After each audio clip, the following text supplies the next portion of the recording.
Simson dan Delila. Cerita ini terdapat dalam Alkitab, yaitu Hakim-Hakim pasal 13 sampai pasal 16. Pada zaman dahulu di Israel, hiduplah seorang laki-laki bernama Manoah. Ia dan istrinya tidak memiliki anak. Pada suatu hari, datanglah malaikat Tuhan kepada istri Manoah. Malaikat itu berkata, "Kamu akan mengandung dan melahirkan seorang anak laki-laki. Tapi ingat, jangan pernah mencukur rambutnya, karena anakmu telah dipilih Tuhan untuk menyelamatkan orang Israel dari orang Filistin." Orang Israel memang telah melakukan apa yang jahat di mata Tuhan, sehingga Tuhan menyerahkan mereka ke dalam tangan orang Filistin 40 tahun lamanya. Mereka dijajah dan diperlakukan dengan tidak adil. Tapi Tuhan mengasihi orang Israel. Ia ingin membebaskan mereka, sehingga Ia mengirim seorang yang akan membebaskan Israel lewat Manoah dan istrinya.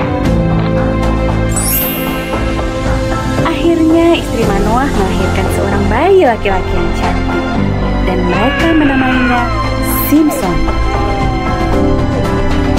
Simson bertumbuh besar dan ia diberkati Tuhan. Ia menjadi orang yang sangat kuat. Pada suatu hari, seekor singa muda hendak menyerang Simson. Tapi dengan kekuatan yang dari Tuhan, Simson mengalahkan dan mencabik-cabik singa itu dengan mudah. Sementara itu, orang Filistin terus berbuat jahat kepada orang Israel. Dan hal itu membuat Simson menjadi sangat marah. Simson lalu menangkap 300 anjing hutan. Lalu diikatnya ekor dengan ekor, lalu ditaruhnya sebuah obor di antara tiap-tiap 2 ekor. Kemudian dilepaskannya anjing-anjing hutan itu ke ladang gandum orang Filistin, sehingga terbakarlah gandum dan kebun zaitun. Perbuatan Simson itu membuat orang Filistin menjadi marah, dan mereka ingin membalas perbuatan Simson. Tapi karena takut kepada orang Filistin, orang Israel mengikat tangan Simson, lalu mengantar dan menyerahkan dia kepada orang Filistin. Tapi Tuhan tidak membiarkan Simson jatuh ke tangan orang Filistin. Dengan kekuatan yang dari Tuhan, Simson memutuskan tali-tali yang mengikat tangannya. Lalu diambilnya tulang rahang keledai yang masih baru, dipukulnya 1000 orang Filistin sehingga mereka kalah. Tapi orang Filistin tetap tidak mau menyerah. Saat Simson berada di Gaza, mereka menghadang Simson di pintu gerbang. Tapi pada waktu tengah malam, Simson mencabut pintu gerbang kota itu. Dipikulnya di bahunya dan dibawanya ke puncak gunung.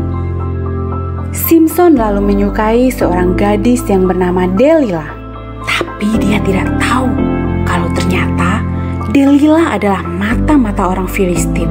Karena terus-terusan dibujuk Delila, akhirnya Simson memberitahu rahasia kekuatannya. Setelah mengetahui rahasia Simson, Delila lalu memanggil orang untuk mencukur rambut panjang Simson saat Simson sedang tertidur lelap.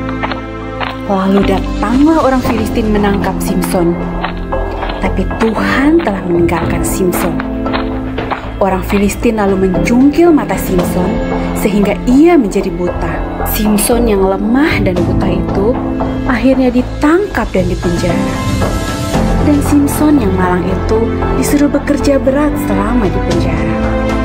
Kemudian orang Filistin mengadakan pesta yang meriah untuk bersyukur dan menyembah dewa. Kemudian mereka memanggil Simson untuk melawak dan untuk merebut. Simson lalu meminta kepada anak kecil yang membawanya agar melepaskan tangannya. Adapun gedung itu dipenuhi sekitar 3.000 orang Filistin yang siap menonton dan mentertawakan Simson. Lalu berdoalah Simson kepada Tuhan, "Ya Tuhan, buatlah aku kuat sekali ini saja, supaya aku dapat mengalahkan orang-orang Filistin yang jahat ini." Dan Tuhan mendengarkan doa Simson. Lalu dengan kekuatan yang dari Tuhan, Simson mematahkan 2 tiang penyangga di tengah gedung itu, sehingga gedung itu roboh menimpa ribuan orang Filistin dan juga Simson. Nah adik-adik, Simson telah diberikan kekuatan yang istimewa dari Tuhan. Tapi Simson tidak menjaganya dan mempergunakannya dengan baik, sehingga ia dihancurkan oleh musuh-musuhnya. Matanya dicukil, ia dipenjara, dan ia jadi bahan tertawaan musuh-musuhnya. Nah, sebagai anak-anak Tuhan, kita diberi banyak hal istimewa, terutama keselamatan. Apakah kita perlu menjaganya? Ya, sudah pasti. Caranya bagaimana? Yaitu dengan hidup taat. Taat pada orang tua, taat pada peraturan, dan ya, taat pada firman Tuhan.